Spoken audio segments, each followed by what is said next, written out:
Dear Nickelodeon, why?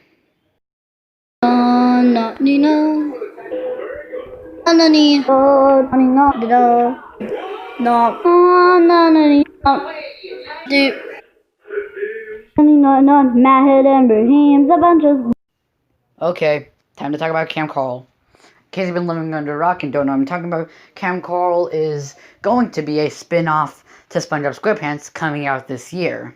And you know what, Nickelodeon? I applaud to you. I applaud to you. Not only did you get me excited to tune into a football game 2 times in a row, but you're also able to get me disappointed 2 times in a row. First time being that sweet victory thing that happened like in the Super Bowl. Oh. So Nickelodeon teamed up with CBS to show a football game and then add little special effects and stuff so kids would find it fun or something. And one of the ways that they used to promote this event was that during the halftime show specifically, they would show a clip or a sneak peek of Kamp Koral, because up to this point all we've seen are a few tad little pictures, and that was really it. And I was very hyped to see this. Yeah, I probably shouldn't have had my hopes so high, considering the fact that this is a spin-off and all the controversy that has gone around it. But I mean, I was really hyped. Just ask anyone. Here's proof to show how hyped I was. I'll ask them. I'll ask my friends right now. Wasn't I excited to see the sneak peek of Kamp Koral? This is the Apex channel. So I'm gonna split this video up into 3 different sections: animation, voice acting, and then my thoughts. I'm not going to show any moving video clips, just regular stock pictures of the characters, because I don't want to get hit by the Viacom ban hammer, because that ban hammer is pretty strong actually. So let's get into the first section, the animation. The animation. Okay, so I'm not going to sugarcoat it. The animation's pretty terrible. I mean, yeah, I wasn't expecting the top-tier animation that SpongeBob movie Sponge on the Run brought us, but at the same time, I wasn't expecting this. The showrunners on Twitter did apparently say that the animation was unfinished, and how it looks much better if you see the show.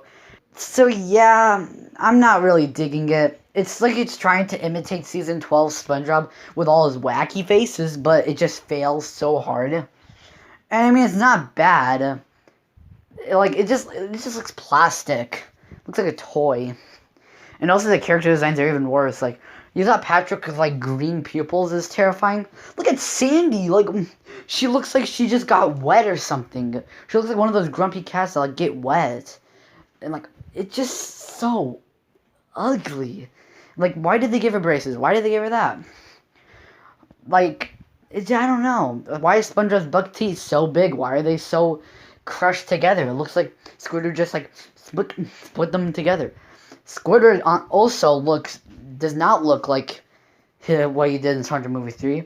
What was the point of showing us these great character designs if you're just gonna throw them out and redo them all over again?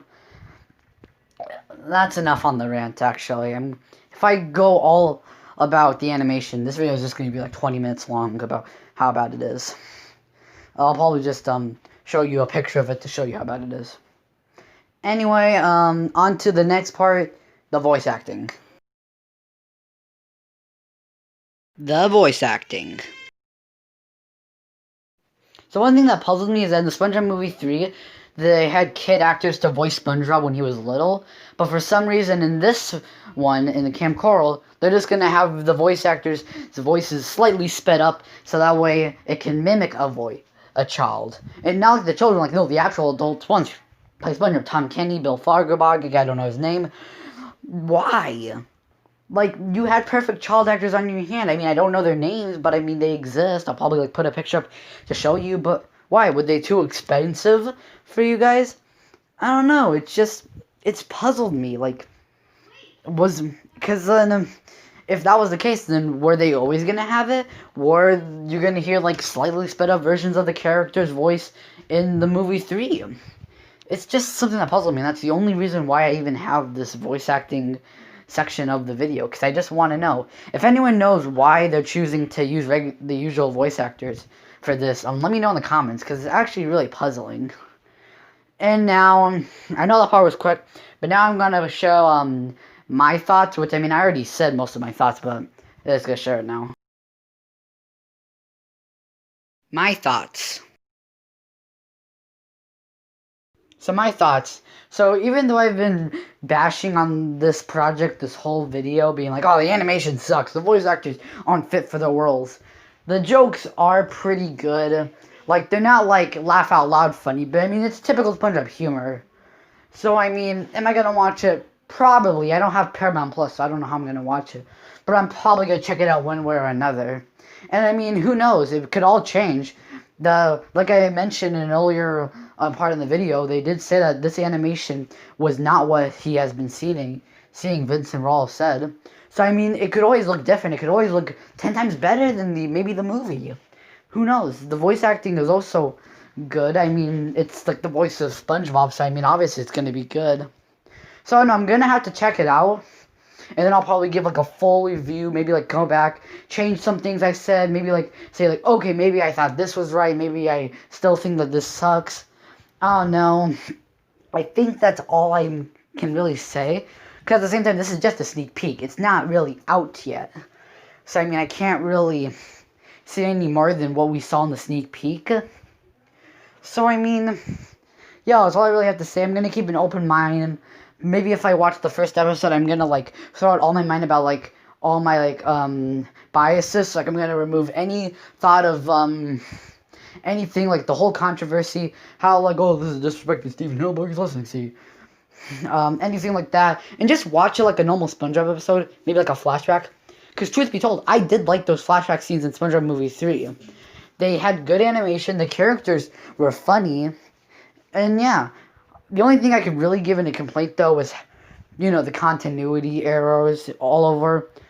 So, I mean, it's SpongeBob. Continuity doesn't exist. That's all I can really think of. I did actually, real quick, mini story, I did actually, when it was first announced, I did think of, like, a way they could, keep continuity in.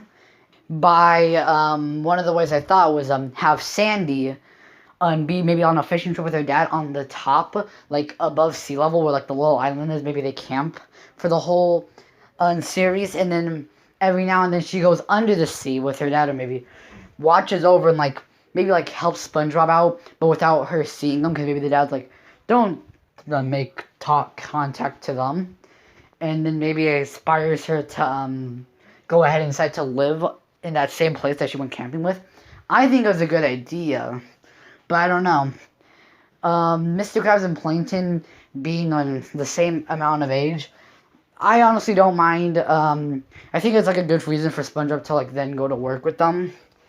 And also the fact that Plankton in the actual sneak peek said that the money that SpongeBob was holding in a jar in one of the scenes was, like, his college funds. So, I mean, that means he's probably working there until he goes to college. So, I mean, yeah, it's pretty funny. So, yeah, that's all my thoughts. Did you guys like the sneak peek? Let me know. I'll definitely have to make a review for Kamp Koral someday when it comes out. But anyway, please subscribe for more videos. Bye-bye.